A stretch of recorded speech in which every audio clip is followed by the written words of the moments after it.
Okay, why you shouldn't buy shit from China. Recently, we come across a video of some people separating iPhones using a laser. They were separating the back glass using a laser to attack the glue, and the back glass would then essentially fall off. This seemed like a good investment. There's lots of machines out there that do this. It's not a new invention, it's just a fiber laser. The new way of using them in mobile repair is the CAD files that people have drawn up for the iPhones themselves, so then it enables you to take the back off. That's where the real money is, the precision drawings, essentially. So yeah, we got in contact with a company called M Triangle, or I'm probably wrong, my business partner calls it M Triangel. It's wrote on the side. On the other side. Yes, win. I'll show you that in a minute, it's not important. Anyway, I recently did an unboxing of it, really excited. We spent about nearly $3,000 on this. So it's not a cheap toy. So you expect quality. You expect it to work when it comes out the box. You know, that's what it was pitched as. As all things in life. Doesn't work like that. So anybody who knows me personally knows that I shouldn't be allowed to buy expensive things, because everything I've ever bought has probably gone wrong in some other way, but that's another video. I thought, you know, we've had a bit of good luck recently buying technology. I did a bit of research. This company is the actual manufacturer. I didn't just go through AliExpress or any of the other places that you can shop in China. I went direct to their warehouse, so I spoke to the guys who actually make this device. This particular machine here, is brand new on the market. Well, it was about 2 months ago. It's got self-leveling. Yeah, it looked really good on the videos. It looked really good. Unfortunately, since buying it, it hasn't worked. Not that it's completely broke, I'll show you in a minute, but it just doesn't do what it says it does. Obviously, I thought it's me because it is a precision tool. You know, the chances are that the user is in the wrong if it actually burns. But I'm not so sure now. It's been nearly 3 weeks of me coming into work every single night and doing work in the daytime in between jobs. Quite a lot of my work is backed up now, particularly because of this and building work that we've been doing in the shop. But particularly this. So it's starting to really aggravate me. So I thought I'd do a little video update of exactly what's going on. Now, the company that, you know, I've been dealing with have been helpful, you know, doing, I wouldn't say everything they can, but they haven't stopped talking to me yet, which is my biggest concern. And probably my biggest regret, because if we'd paid the extra and bought this in the UK, I could actually go to the suppliers.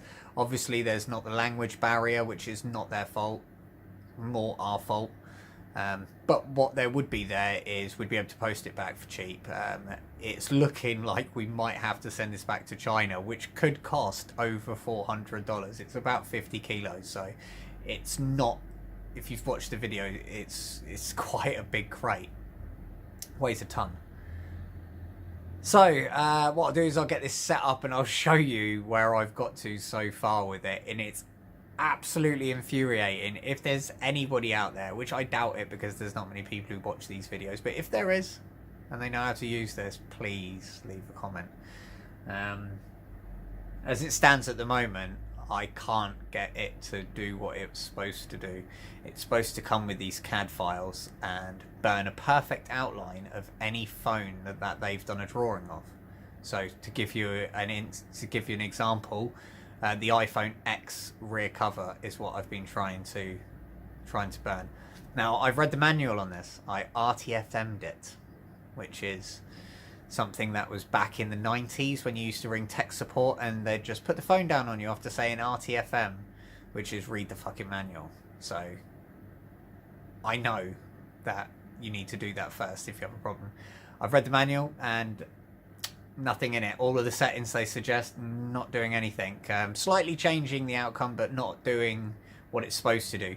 It seems to work in varying different ways, and I'm coming to the conclusion that maybe it's the hardware and not the software, where I was thinking it's actually the software. I'll get this set up so you can see it in action. I did just try and live stream this, but YouTube has just upped its mobile, its live mobile feature to 1,000 subscribers. So fuck you, YouTube. Nice one.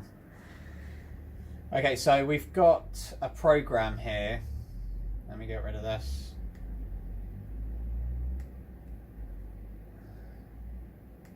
Called EasyCAD. And when it loads up, it's a bit like a budget version of Photoshop. So yeah, what we normally do, you can draw text, but not touch screen. You can draw boxes, shapes and everything, and then it will burn them, and I'll show you that in a minute. Over here, for instance, if I touch that, you've got all of the text settings here, like the position of the laser, the font spaces and stuff like that, height of the text, what the text is it variable text. If we go to H, that is hatch. Hatch is responsible for the burn of the laser. So what that will do is determine the laser's pattern, which it burns on. So for instance, the shape here is going to be a sort of concentric circle, and up here you can see that it's actually got a mark on the outside, so it'll start from the outside and go in. So if we burn a square, you'll see it'll start at the outside and it should go in. If you want it to start at the inside and go out, it will do that. Enabled, that just enables the hatch. Pen number here, that's just, you know, if you want to save settings, if you ever get that far with this program, you can have a number of different burn settings. Count, that's just how many times it goes round. The line distance is the distance between the laser strokes when it goes back and forward, and so on and so forth. The rest of it you don't need to know. And over here we've got the settings to the laser. Well, the glare down here is incredible. So yeah, down here we've got the glare. Down here we've got the glare. No, down here we've got the settings to the laser. So the mark loop, again, how many times it goes round. Up here the same pen markings, that will set these, because you can also save the settings to one of the pens and then use that, so you don't have to keep setting these stupid settings. At the moment I'm burning it into glossy paper because I've run out of things to burn. I've got it set to 70%, speeds 400, frequency is 20 kilohertz, which matches the wattage. And then we've got down here, I don't actually know what these are. I've left them as default. That could be causing a problem. I don't know. They don't change. So what I'll do is if I show you some of the...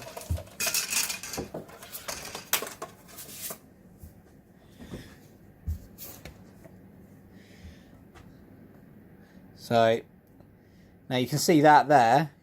What's wrong with that? It started burning everything backwards. You know, which is always helpful. So that was one night when we actually got it working. Okay.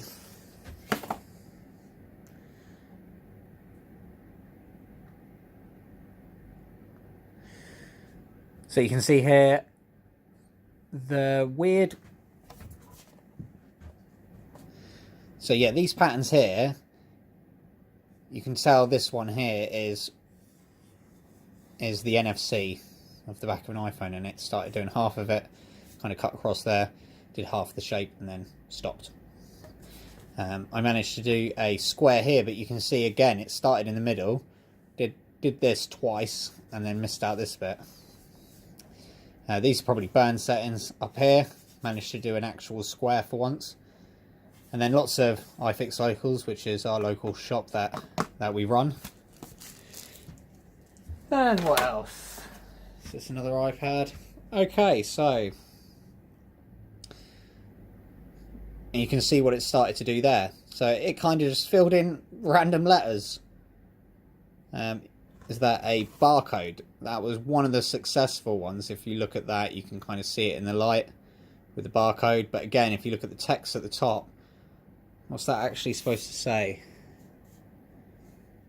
Oh, new text for Frank. And it's got text at rank. So, what else? And again, you can see down the bottom there, it started doing the outline and then just never filled it in. It went and stopped. I'll show you that in a minute, but it's infuriating. Alright, let's go to actually burning something. Now you can hear it's pretty loud. It's got a lot of fans. So, right, I'm going to step back. Right, that's the box we built for it. And you can see it's got ventilation that goes out the top here. It's not finished yet, needs some laser windows cut in it. But it was in there, but I can't test it. They told me to take it apart the other day, which is, it's always a good sign when the supplier says, can you just take these 4 screws out and have a look inside? I mean, what the fuck? So let's do a box, a classic box. And then what we normally want to do is mark it out. So you can see on there that it's just marking out what it wants to do, which is fine. I mean, if I add text in, it literally doesn't like it, so. And after a while, it kind of stops and fucks off down the end, which is really annoying. And you can kind of see it doing it there. So let's stop that, and let's mark it.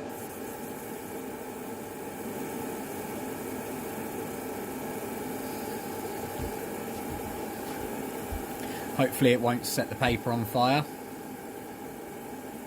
See, now the weird thing about this is I've told it to mark millimeters apart. Yeah, it's done the first hatch where you can see that it's actually done it millimeters apart. But then it's going back for this second scan. And I think it's this second scan that's causing an issue.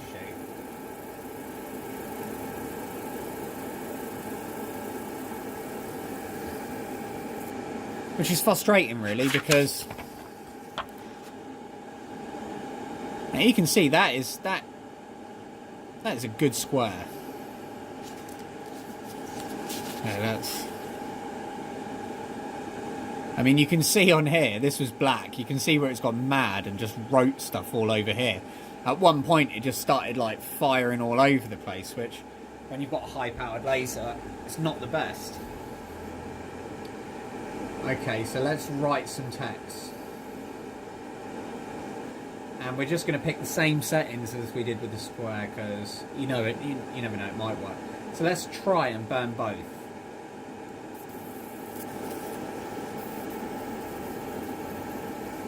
Oh, there you go. Random letters there and random laser burn. Okay, so there's 2 things that I've noticed on this. 3 really. A, my paper isn't long enough, so that's a win. B, it's picked and chose. Again, can you see what I mean about the outline? It's gone, I'll just pick UK micro.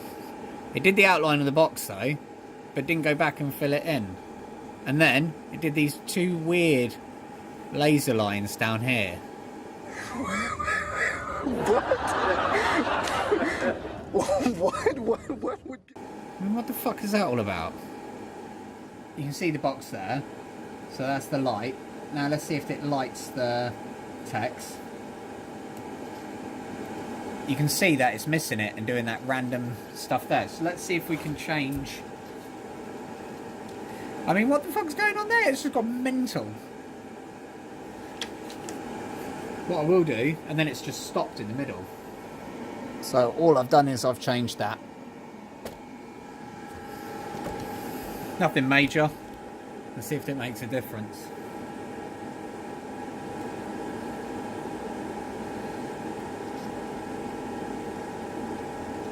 Okay, so it's gone mental with the laser again. So it doesn't like that. Why? Let's change the font. See if it does. See if it's the font. You know what? I'm not going to change the size of this. I'm just going to leave it there. Let's see what it's saying. Oh look, it started over there. Not sure why. Okay, so there. That was marking out the text, and now for some reason it's burning over there. So let's just stop that. We're going to get rid of the square because we don't want it to be confused.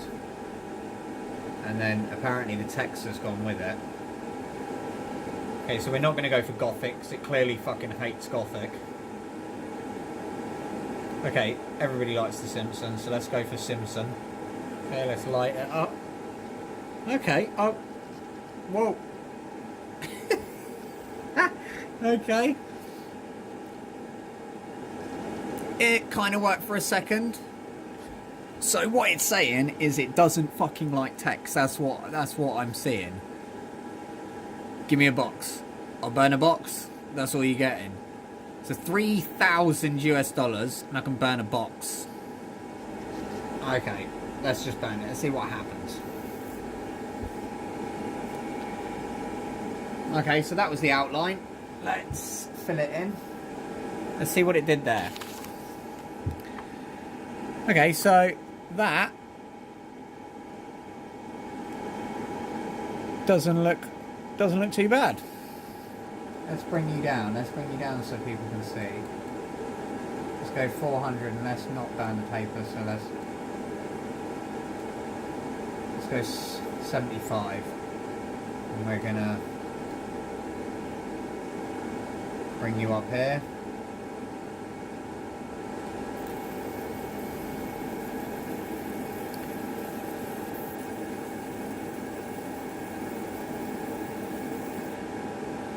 Why? Why would you want to do that? Why? Okay, so let's delete the hatch and let's see if it marks. Okay, let's slow that down. How's the slowest it goes?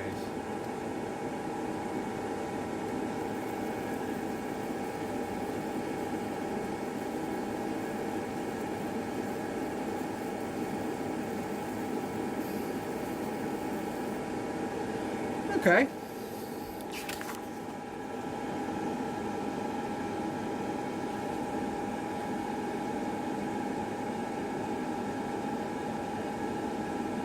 So not bad. So let's bring this down below the line and see why the hatch settings don't work.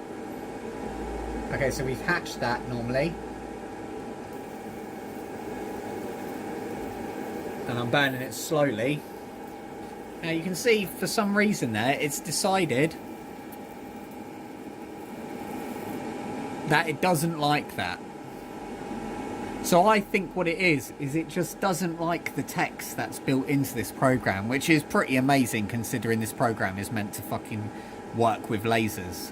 As far as I can tell, it was built just for lasers because it's just got a load of laser menus built into it. I don't actually think it's meant for anything else other than fucking lasers, so that's ironic. Let's pick a different text because it will do the outline. In fact, let's pick something a bit more exotic. Let's do a picture. I had to wipe my computer 3 times because I thought it was my computer. I used 3 different computers. I used Windows 98 on different settings. I used Windows 7, Windows 8 and Windows 10 and it still didn't fucking work. So it's taken a long time just to get to the stage where it will actually, you know, write something. Now if you bought this from your native country, you wouldn't have this fucking problem because you just speak to the person who runs it and they'd come down and sort it out for you. You know, that would be worst case scenario, but you could certainly get them on the phone and they could run you through it. That's not happening. There's a massive language barrier from the salesman to the technician who builds this shit. It's fucking infuriating.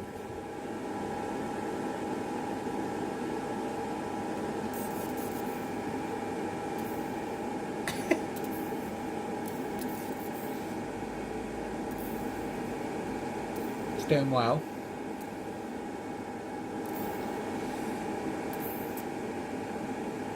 I think that's it. Okay, so it doesn't like that. Let's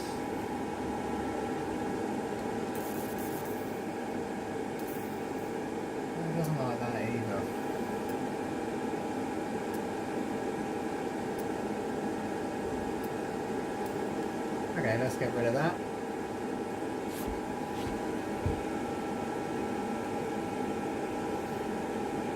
Okay.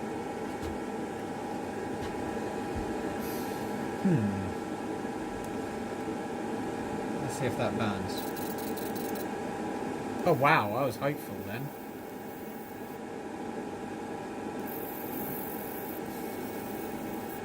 Okay. Okay, we're going to try this on default settings. I am going to turn the power down because it's paper. And so it looks like it's actually trying to burn the bitmap. The vector file. So I'm guessing what I would probably have to do is any files that I want to draw, you draw them in Photoshop and then you export them as a certain file. I get that. I still don't know why it's not burning. Stuff like this, you know, it's stopping halfway through. And let's show you the U-disc. So let's get rid of this. And then the disc it comes with a encrypted U-disc. And that encrypted disc has got a repository on it. On said repository, lots of English right in there. So these are all the files. Let's get one we all know. Let's go for the iPhone X. Let's go for a different one, just in case the curse of the camera makes it work. So yeah, we click on that. So this is the outline of the XS Max, down to fractions of a millimetre. So this will burn the whole back cover off. And it's pretty impressive when you see it. I haven't yet to see it on this one, but all I'm going to do is we're going to change the default parameters on here and lower the power, again where it's paper. Let's take you back over to here, we'll light it up. So at the moment that's showing the outline, not too bad. Looks good, but now it's starting to flit out. Now it's starting to behave weird. Why would you... Let's stop there. And let's burn. So it's already chose a weird position to start in. And you think, why have you started there? Now the best thing about this is I've had all sorts of problems, from aligning issues to... Oh, that light's making it strobe. Yeah, I've had aligning issues, which you can see here, burned into the table. I've had burn issues, I've had laser stopping issues, I've had the program not loading at all. I've had the program not recognising files, I've had...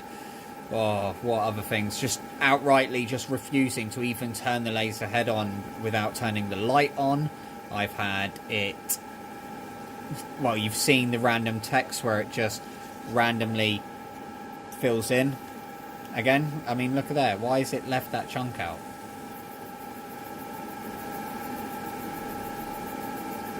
I mean, this has gone on a lot longer than it normally would.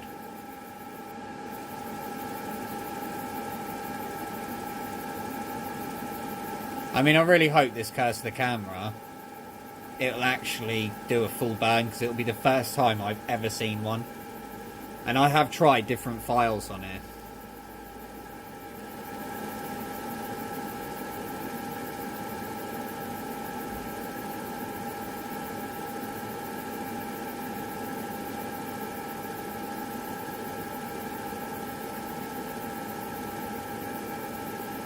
I'm pretty positive that it should start on the left hand side and head all the way across. I mean, the annoying thing about this is, luckily this is just burning paper, so it's probably a little bit of plastic that I'm inhaling. But I was obviously burning aluminium and neodymium and the rest of those heavy metals, And honestly, you do not want to huff that. It made me almost physically ill. So yeah, hence the hench box with the ventilation. I mean, it goes without saying, but quite often you do this job and you will just use that chemical without the mask, without that glove. This thing here, you cannot do that. I mean, you have to wear glasses. You have to... I mean, that's the best I have ever seen it burn a file. Hands down. Without a shadow of a doubt. That is the single best burn that I have seen. I mean, for a start, it's done over half of it. I mean, it did stop in the corner there. But, you know, compared to everything else I've ever burned, there's been big holes, big lines, you know, it's been random. At least that stopped. And I mean, you can see here where the laser's fucked off somewhere. Something's gone wrong. Now, that shouldn't do that. So let's wrap it up. I want to go home. I can't get this to work. So, to reiterate, don't buy stuff from China. That's expensive because you might regret it. And quite a few times now we've bought these big things, and if they go wrong, you cannot send them back. I mean, that's 50 kilos. I will send that back out of principle. But to give you an example of sending expensive stuff back to China and how it can bite you in the arse, as a business and as just as a consumer, I recently reluctantly paid £200 for a motherboard, a specialist motherboard. And the motherboard worked flawlessly when we put it into the customer's device, but when they got it back, there was just a little glitch. But the little glitch in the motherboard stopped it from being a usable motherboard. I think it was the keyboard. I think the keyboard just, it wouldn't accept any keyboard inputs.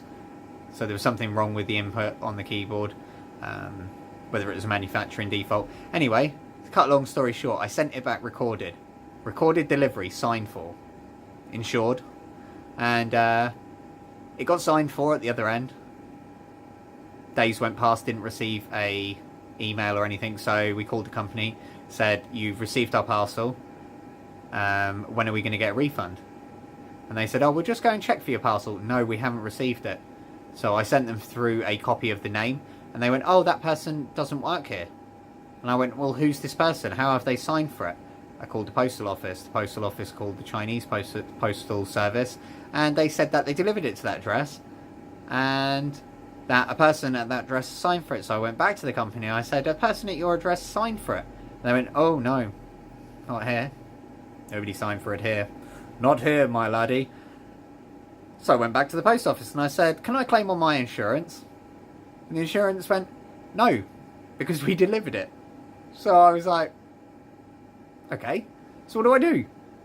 I've got a company saying that they've received they haven't received the device. I've got another company saying they delivered the device. And then I'm stuck here going, why? What do I do next? So I contacted the company again and I said, this is outrageous. You're taking the piss. I was like, someone at your factory by that name has claimed it. And they went, no, they haven't. And there's nothing we can do about it. So from then on, we lost the 200. We had to refund the customer the 200. So then we're out of pocket 200. Now, if you're a consumer, that's a big loss. I mean, we can hide that loss in the business, you know, and treat it as a lesson learned. But $3,000 US, that's a different story. I will jump on a fucking plane and I will go there myself and hand deliver this motherfucker. Just off the principle, you know? Because I really don't want to send it back, because the last thing I want to happen is that, where someone signs for it and goes, nope, didn't receive it, and then there's no insurance. So, again, if you are buying stuff from China, just, it's not the companies over there, it's not their fault. It would be the same if you bought it from America or if you bought it from elsewhere. So this is not a dig at China. It's a dig at buying stuff long distance and then expecting a good result when stuff goes wrong. Especially when you buy heavy goods. If you bought a car from over there and had it imported over here and then tried to send that car back, it's going to cost you a lot of money. So this is the same. This is 50 kilograms. So 50 kilograms it cost us $200 but that was, they had a deal with their company over there. If we were to send that back from this side, we're talking $400, and then shipping tax and everything else that you've got on the top of that. So hopefully we're going to get this sorted, because the company I'm dealing with haven't stopped speaking to me yet. And I said I'd make them a video. This is the irony of the whole thing. I said, I tell you what, if you do me a discount, I'll make you a video that you can use on your website. That's English, showing how to use it, and hopefully it'll be informative, and I'll cut it up nicely for you. And I just want a few hundred dollars discount, probably what you're going to pay the agent in fees. I was like, it's not a lot of money, but it makes a difference to us. The first time I tried to buy off them, they got their bank details wrong. So I sent the money over, it got rejected by one digit, it come back over to me, and it was $300 lighter. I was like, where's my $300? Where's it gone? Went down to the bank, and the bank were like, oh, the exchange rates have changed. So that's another thing you've got to look out for with money being rejected. So from start to finish, it's been a palaver. Started off with trying to buy it back in November. It got rejected, the money did, but this took a month for it to be rejected, and a month for us to find the money in the system. Once we found the $3,000 in the system, it came back and it was, you know, light. And that's through fees and through the exchange rate, which is annoying, really annoying. So straight away you've lost that. So then when we got back in touch with the company in January again, we said, look, we really want to buy this. They were like, oh, we've got this new machine. We've got this new machine. You should buy that. It's a little bit more expensive. So I was like, okay, what does it do? Well, it's got a self-leveling feature. It's got a button here. What you do is you lift this up, put it down, and then you wind this lever here, and then a green light comes on, and then you don't have to measure it. It's the first self-leveling laser, fibre laser in the world. So it's probably not, but it's probably the first hobbyist laser in the world. There's probably thousands of pounds out there that'll just stick a thing in there and it'll measure it by a diode. But anyway, it's the first one in this price range. So I was like, okay, we'll buy that. Then becomes the shipping drama and everything else that goes with it, and everything else that I've talked about in this video. So from start to finish, this has been a nightmare transaction, and it's cost us a lot of money. Also, they included the shipping cost in our TNT bill. So that was another $200 on our, which doesn't really matter, but when the tax office comes to look at the value of the product you've bought, we're paying 20% more. So that's $40 more I've had to pay because of their fuck up. And the worst thing is, I can't do nothing about it, even though it's a genuine mistake. TNT won't change it, the company won't change it, and customs are going to take it regardless. So, and another thing, they've changed the, we're going to have to pay customs tax on it, which I accept, and it was put down for the full amount. So yeah, it's going to be a large customs bill on here, and it doesn't work. It doesn't fucking work! So, I haven't even looked in the UK to see if these are available, because the thing you're paying for is the CAD designs. The things you're paying for is that design that burns the back of people's iPhones, because let's face it, we're putting a £1,500 device into a laser and then burning the back of it off. It needs to be precise. We can't have it burning people's cameras. We can't have it burning their frames. We can't have it writing messages across whatever, across, you know, anything. It has to be perfect. So, yeah, not happy. I mean, what, it's 9 o'clock at night, and I came to work at 9 o'clock this morning, so this is why you don't buy expensive stuff from China, because it can backfire on you, and then when there's trouble, that's the hardest part. You need to find a good supplier, because if you don't, you're going to be stung like I am, and it's fucking annoying, because there's nothing I can do about it, short of getting a boat, taking this back to China myself, finding them, and I'm sure they would help, and then they'd help me, you know. I'll keep you updated, because hopefully they're going to remote access my computer, because I've tried everything. Well, I say I've tried everything. I've tried everything in my power. It's probably more than most other repair shops would be able to do, because I have a background in photo editing and video editing, which is perfect for a program like this because it handles image files and stuff like that. So if you haven't got that knowledge pre-hand, you're going to struggle with this because it's a whole new skill. I certainly haven't got the knowledge to build my own vector files, and that's something that they're not supplying with me, and they're still refusing to supply me with. Why would they do this? Anyway, this is lots to cut up. I don't even know if my head's in focus because I've had to record it on my phone because YouTube are twats. Hopefully this is going to have a happy ending, and I will have a video of me burning the backs of iPhones off. Hopefully. Thanks for watching, and as always, like and subscribe the channel. Tell me what you think about buying stuff from foreign countries, you know, foreign to you. So, you know, buying expensive equipment from other countries, poor tech support, you know. Just anybody else has got any other experiences, especially buying these machines, let me know. Thanks for watching.